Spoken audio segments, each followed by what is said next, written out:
오늘 말씀의 제목은 영이요 생명이라. 요한복음 6장 62절에서 63절입니다.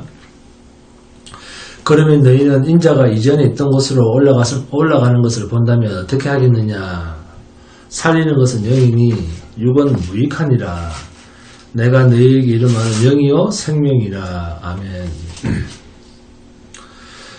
성도, 이 거듭난 자라는 말은 우리끼리 불러주는 호칭이 아닙니다.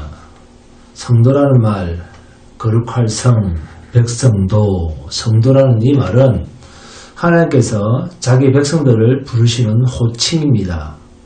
그렇다면 죄에 쩔어 있는 육을 가진 나를 두고 과연 성도라고 할까요? 아니라는 것입니다. 그럼 성도란 무엇이냐? 그리스도의 영이 있는 존재로서의 나입니다. 그리스도의 영이 있으므로 불러지는 존재, 그것이 나라고 하는 성도입니다. 누가 나를 성도라고 부르면 그것은 하나님께서 그리스도 영으로 나와 함께 하심으로 나타나는 증거물, 그 증거물이 성도입니다. 그래서 예배당 다니는 사람이니까, 하나님을 아버지라고 부르는 사람이니까 성도다. 그렇게 쉽게 말해서는 안 된다는 것입니다. 이제 우리는 유치원생 같은 그런 뜻에서부터 뛰어넘어야 됩니다. 로마서 1장 18절에서 25절입니다. 함께 봉독합니다. 하나님의 진노가 불의로 진리를 막는 사람들의 모든 경건하지 않은가? 불의에 대하여 하늘로부터 나타나나니 이는 하나님을 알만한 것이 그들 속에 보임이라. 하나님께서 이를 그들에게 보이셨느니라. 창세로부터 그의 보이지 아니하는 것들 곧 그의 영원하신 능력과 신성이 그가 만드신 만물에 분명히 보여 알려졌나니 그러므로 그들이 핑계하지 못할지니라. 하나님을 알되 하나님을 영화롭게도 아니하며 감사하지도 아니하고 오히려 그 생각이 허망하여지며 미련한 마음이 어두워졌나니 스스로 지혜 있다 하나 어리석게 되어 썩어지지 아니하는 하나님의 영광을 썩어질 사람과 새와 짐승과 기어다니는 동물 모양의 우상으로 바꾸었느니라. 그러므로 하나님께서 그들을 마음의 정욕대로 더러움에 내버려 두사 그들의 몸을 서로 욕되게 하게 하셨으니 이는 그들이 하나님의 진리를 거짓 것으로 바꾸어 피조물을 조물주보다 더 경배하고 섬김이라. 주는 곧 영원히 찬송할시로다. 아멘. 종교성에 대해서 말을 하고 있습니다. 방금 교독하신 내용 중에 23절에 썩어지지 아니하는 하나님의 영광을 썩어질 사람과 새와 짐승과 기어다니는 동물 모양의 우상으로 바꾸는 이 사람들은 종교성을 가지고 있는 사람들일까요? 아니면 아예 하나님을 부정하고 사는 불신자들일까요? 종교성을 가진 사람들이라는 겁니다. 그런데 이 종교성에 아주 큰 문제가 있습니다. 특히 하나님을 믿는다고 하면서 하나님의 영광을 어느 수준까지 추락시켜서 하나님께 구하느냐 하면 썩어질 사람과 새와 짐승과 기어다니는 동물 모양의 우상의 형상으로 바꾸어 놓고 하나님을 부르더라는 것입니다. 중요합니다. 무슨 말인지 잘 들으셔야 됩니다. 하나님을 초월하신 신으로 부르면서도 전지전능하신 하나님 이렇게 불러놓고는 기껏 구하는 것이 초월적 세계의 것을 구하는 것이 아니라 우리가 살아가는 일반 세상에서 필요한 것들을 하나님께 구하더라. 이것을 두고 하시는 말씀이 썩어질 사람과 새와 짐승과 기어다니는 동물 모양의 우상의 형상으로 하나님을 바꾸어 놓고 있다라는 말씀의 뜻입니다. 예수 믿고 복받자, 하나님 믿고 잘 살자 라고 하는 이 기복주의, 상급주의, 축복 만능주의에 빠진 그런 교회는 이미 하나님을 썩어질 사람과 새와 짐승과 동물의 형상의 우상으로 바꾸어 놓고 있는 것임을 로마서 1장 23절 이 한 구절로도 우리는 충분히 기준을 삼을 수가 있습니다. 그래서 인간들이 왜 그런가 하고 살펴봤더니 24절에 그러므로 하나님께서 그들을 마음의 정욕대로 더러움에 내버려 두사 그들의 몸을 서로 욕되게 하도록 내팽겨 두셨기 때문이다. 하나님께서 우리 인간을 에덴 동산에서의 타락한 모습 그대로 내버려 두셨기 때문에 부덕불 생겨난 폐기라는 것입니다. 이 말은 불신자들을 두고 하는 말이 아닙니다. 자기 나름대로 하나님을 부르는 종교인들을 두고 하는 말입니다. 여러분, 열왕기 상하가 어느 시대의 이야기인지 아세요? 이스라엘이 망하기 전 이야기입니다. 그런데 그것을 읽고 있는 사람들은 구약의 마지막 시대, 예수님 오시기 얼마 전에 숨도 크게 못 쉬고 마치 파리 목숨처럼 전전긍긍해하면서 세상에 폐잔병처럼 존재하고 있던 그 하나님의 택한 백성들에게 주어진 책이 열왕기 상하입니다. 그런데도 우리는 그러한 이스라엘의 열왕기 상하를 읽으면서도 그들과 똑같은 소리를 한다는 겁니다. 그리고 열왕기 상하 뒤에 역대 상하가 나오죠. 이 역대 상하는 열왕기 상하와 같은 동시대의 역사를 기록한 겁니다. 왕 중심의 기록이 열왕기, 역대기는 성정 중심, 이 제사장 중심의 글입니다. 그러니까 철저하게 종교적 분위기에 글을 쓰고 있는 것이 역대기라고 하면 철저하게 정치적 분위기에서 글을 쓰고 있는 것이 열왕기 상하입니다. 이 두 종류의 책들은 동시대인데 관점은 다른 관점에서 쓰여진 책들입니다. 그러면 동시대란 어떤 시대입니까? 말라기나 느헤미야나 이런 사람들이 활동하기 바로 직전의 역사요. 사람들의 이야기입니다.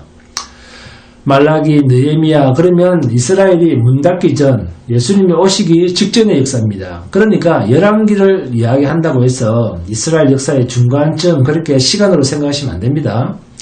이스라엘이 망하기 직전이니까 열왕기 상하는 요한계시록을 대하듯이 읽어야 됩니다. 성경의 각 파트별로 성경이 주는 목적성을 놓치면 안 됩니다.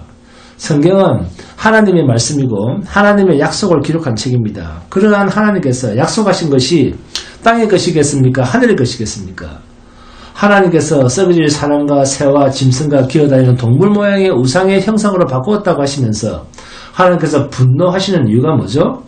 이 세상 피조 세계를 지으신 초월적 존재에게 무엇을 구하면 적어도 이 땅의 모든 것들은 너희들 주려고 다 만들어 놓은 건데 그렇게 너희를 주려고 만들어 놓은 곳에서 무엇을 구할 때 너희에게 준 땅의 것 말고 하늘의 것을 너에게 구해야지 어찌 너희에게 다 준 땅의 것을 구하느냐? 너 지금 나하고 장난치냐?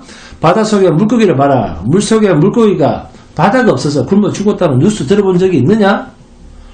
바닷물에 물고기가 물이 없어서 굶어 죽었다. 그런 소식 들은 적이 있느냐는 겁니다. 공중에 나는 새가 배가 고파서 날다가 죽었다. 안타까운 뉴스 이런 소식 들은 적이 있느냐 그 말입니다. 하나님께서 뭐라고 말씀하셨습니까? 공중에 나는 새를 보라. 들에 핀 백합화를 보라. 하물며 너희가 보냐. 하늘에 계신 너희 아버지께서 먹을 것 마실 것 입을 것 몰라서 안 주시겠느냐. 그럼에도 너희는 땅의 것만 구한다. 어떻게 하면서요? 하나님의 이름을 부르면서 전지전능하신 하나님 그러면서 땅의 것만 구한다. 그래서 우리더러 너희는 짐승보다도 못하고 물고기보다도 못하다는 겁니다. 걱정하지 마라. 하물며 너희일까 보냐 라고 말씀하심에도 불구하고 썩어질 이 세상 것만 주여 주여 주시옵소서 부르면서 너희는 구한다는 겁니다.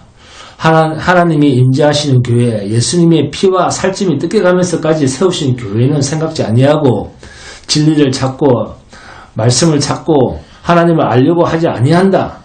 그래서 인간이 죽는 이유가 있다는 겁니다. 인간이 죽습니까? 죄 때문에. 눈에 보이는 이 세상은 하나님께서 우리가 다 정복하고 다스리고 다 취해라 하신 건 아닙니까?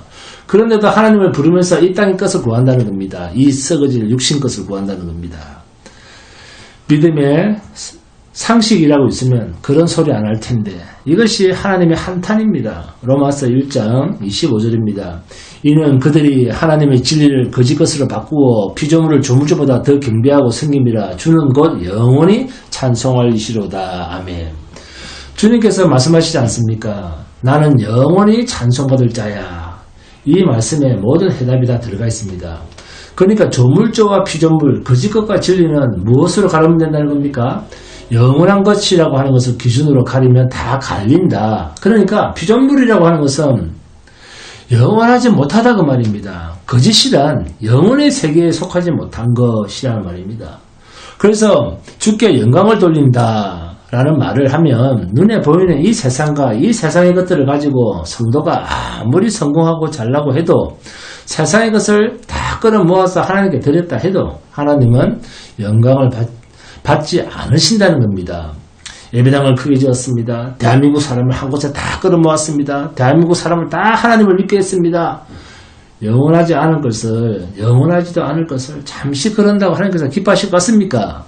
그래서 영원이라는 것을 가지고 저울질을 해봐라는 겁니다. 이 땅의 것은 하나님께서 그것은 너희 누리라고 내가 준 거지, 그것을 나에게 다시 돌려주겠다고 하면 내가 미쳤다고 처음부터 그것을 너희들한테 주겠느냐. 그런 건 너나 먹고 너희들이나 누리고서 너는 내 평생에 수고하여야 그 소산을 먹으리라. 다 준 것이지만 그것을 땀 흘려 노력해서 벌고 먹으라는 겁니다. 그것을 노력해서 돌려다오. 하나님은 그런 적 없습니다. 그 썩고 없어질 것을 땀 흘려 노력하며 얻어가면서 우리에게는 영원한 것이 필요하구나 하는 것을 깨달으면서 하나님께 영광이 되고 찬송이 되고 하나님께 기쁨이 되는 영원한 진리를 가져야 된다. 영원성을 가진 진리로만 하나님께서는 기뻐하신다는 겁니다. 그래서 예수의 증인이라는 말은 기준이라는 말입니다. 옳고 그름을 증거하는 사람입니다. 그 증거가 바로 영원성을 가지고 있지 않은 것은 하나님께 드릴 수가 없구나. 그래서 제 아무리 육체를 율법을 지키고 종교 행위를 해도 영원하지 않는 이 육신 덩어리는 하나님께 드릴 것이 못 된다는 겁니다. 이것을 다른 말로 표현하면 하나님께서 받으실 수 있는 열매가 못 된다는 겁니다. 이런 진리가 깨달아질 때마다 여러분 너무너무 행복하지 않습니까? 육에 붙어 다니는 모든 것은 하나님 앞에서 영광이라는 그릇에 담을 수가 없습니다.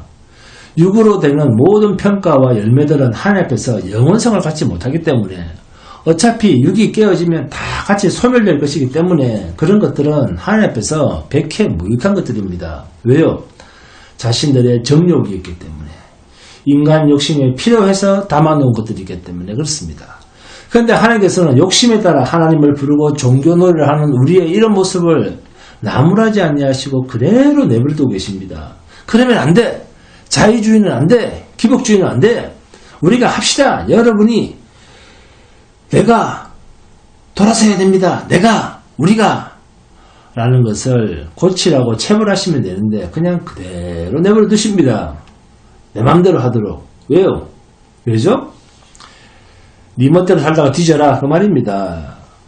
그런데 우리는 자신은 죄인이라면서도 그 죄인들 앞에서 듣기 싫은 소리를 하면 아주 싫어합니다.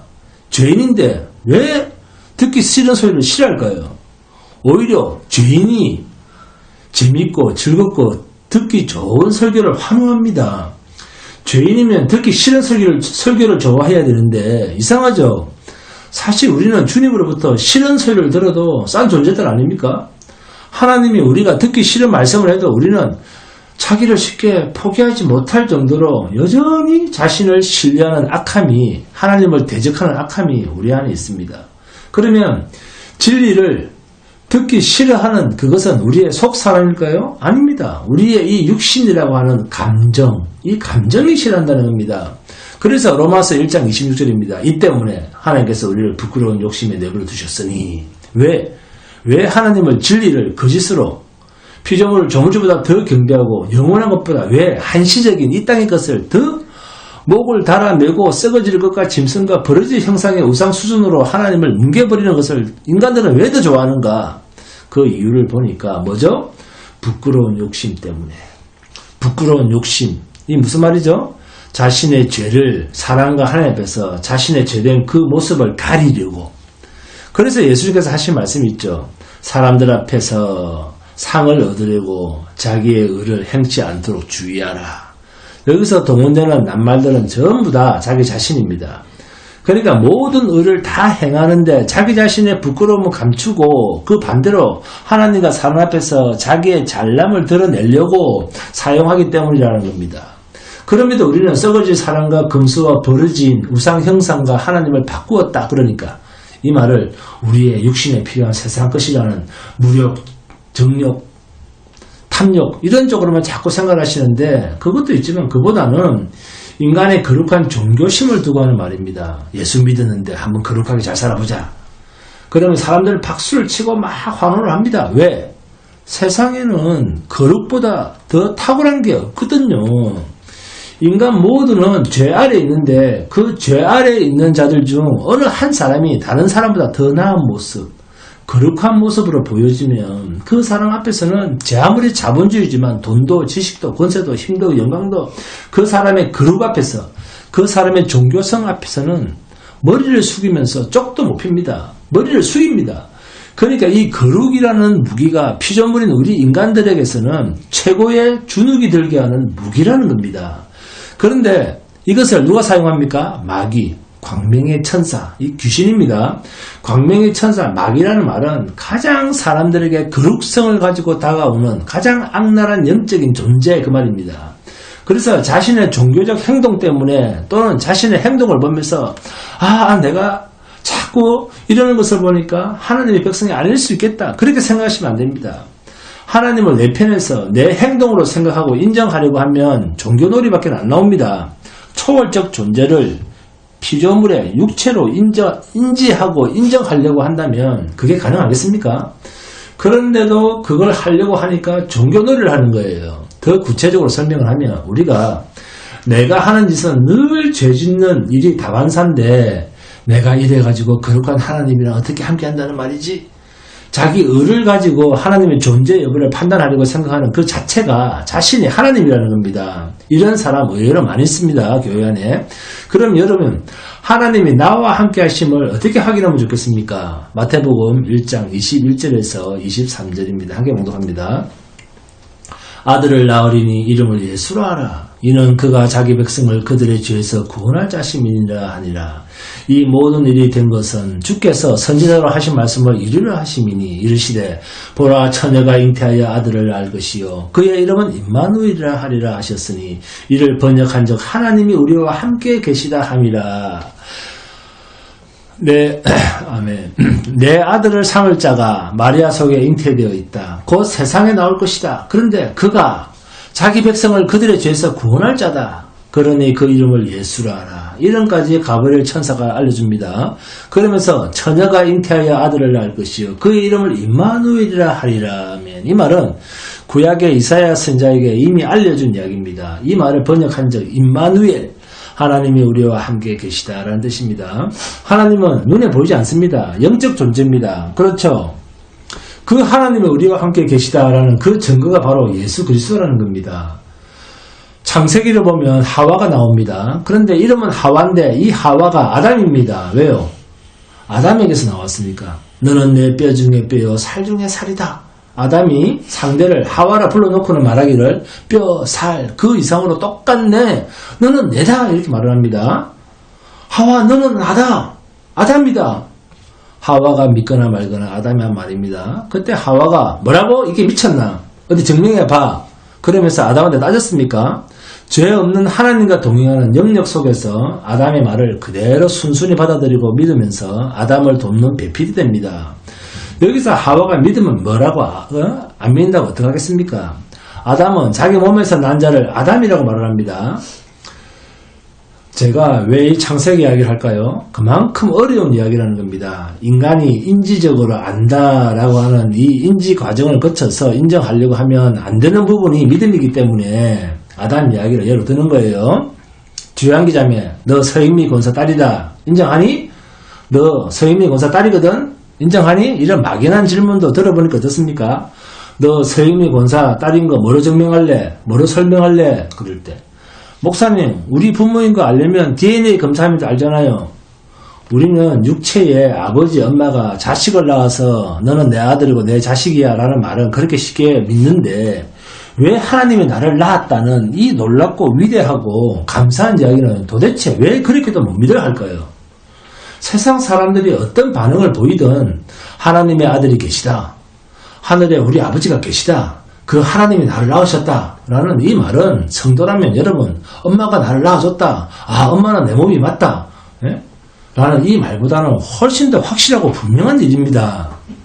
하나님이 우리와 함께 계시다는 이 영적 존재에 대한 함께 하심에 대한 하나님의 일을 내가 믿고 안 믿고에 대한 자신을 낳아준 부모와 여러분 자신과의 관계성보다 하나님이라는 존재가 더 안 믿어진다고 하면 그 사람은 진심으로 신자라고 말하기에는 좀 곤란합니다. 그러면 하나님과 나와의 관계는 무엇을 알 수 있을까요? 임마누엘이라는 뜻을 잘 이해하셔야 됩니다.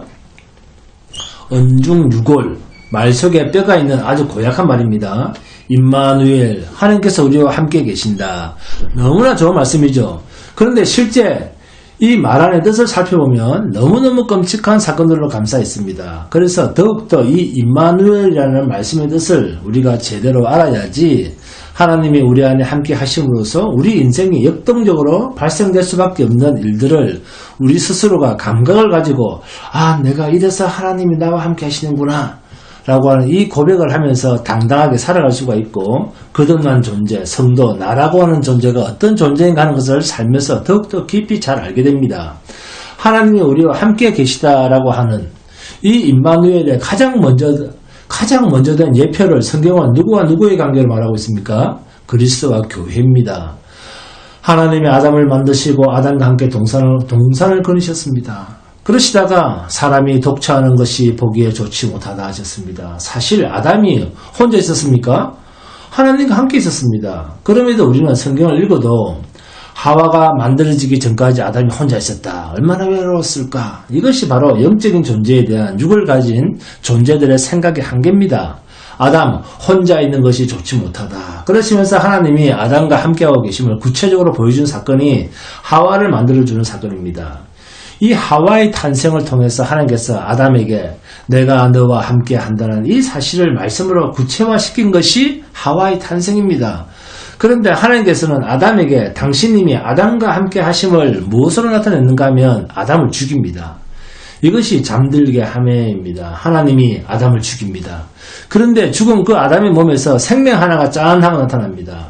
자기 같은 것이 하나 나옵니다. 이것을 통해서 나는 죽어 있었는데 내가 죽어 있는 사이에 나 같은 것이 하나 생겨났네?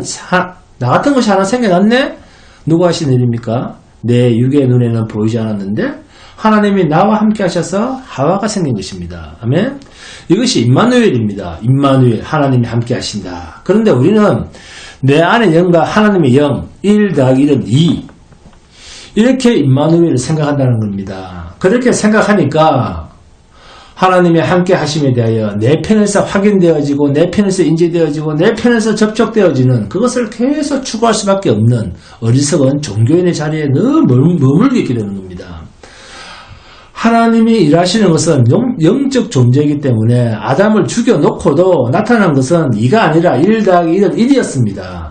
너와 나 2가 아니라 눈에는 2인데도 아담 하나, 이것이 하나님의 일하심입니다. 하와라고 하는 또 다른 아담이 죽지 않고서는 절대로 만들어질 수가 없는 존재였습니다. 그런데 이것이 하나님의 임마누엘이요 우리 안에 거듭남이며 그리스도의 영이 없는 자는 그리스도의 사람이 아니라 그리스도의 영이 곧 성도인 나라는 것입니다. 그리스도의 영 이꼬르 성령 하나님의 영입니다. 그런데 기가 막힌 이 하나님의 일하심을 해석하지는 못하니까 하나님이 영으로 오셔서 나 아닌 또 다른 나를 만드셨다. 그러면서 육의 해석으로 합하니까 이네. 옛 사람으로서 나 하나, 새 사람으로서 나 하나, 그리고 성령 하나님은 별개로 또 하나, 삼이네. 하는 이런 사람들도 있고 성령 하나님 따로 하나, 거듭난 생명의 나라는 존재도 따로 하나, 이렇게 이로 생각하는 사람들도 있습니다. 여러분은 어떻게 생각하십니까?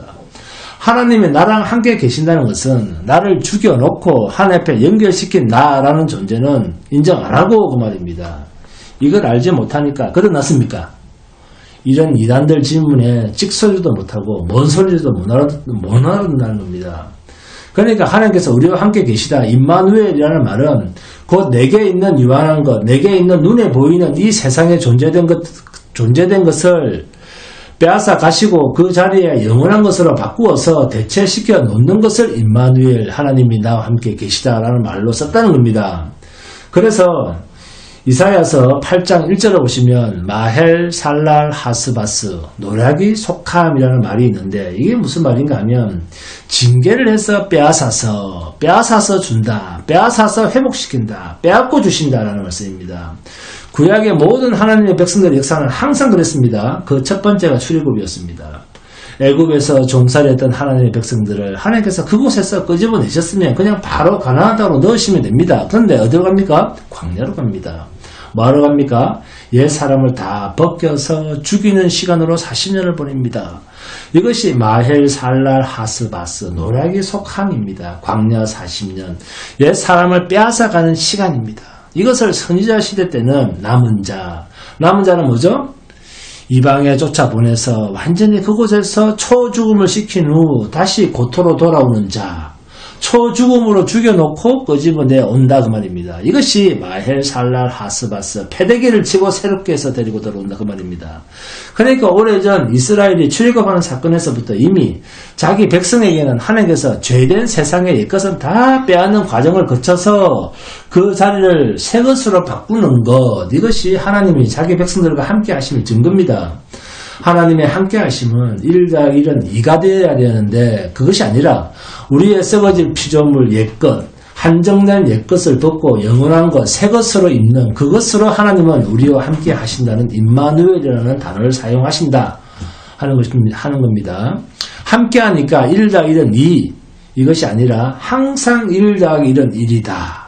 1+1은 1임에도 불구하고 1만 있는 것, 이것이 거듭난 새 생명, 그리스도와의 연합, 그리스도의 영, 성령 안에 있는 존재인 나, 우리입니다.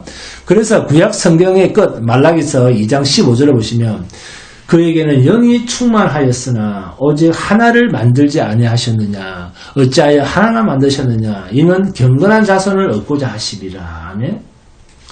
이 경건한 하나에서 모든 것을 연합시키시는 것입니다. 이것이 in Christ, 예수 그리스도와의 연합입니다. 그러니까 태초부터 주님이 교회를 만들어내시는데 그 교회는 자신을 죽여서 만들어내시는 교회더라는 겁니다. 그래서 교회와 주님은 둘이 아니라 하나입니다. 예수 그리스도와 교회는 하나입니다. 이것이 임마누엘에 담겨있는 하나님의 비밀입니다.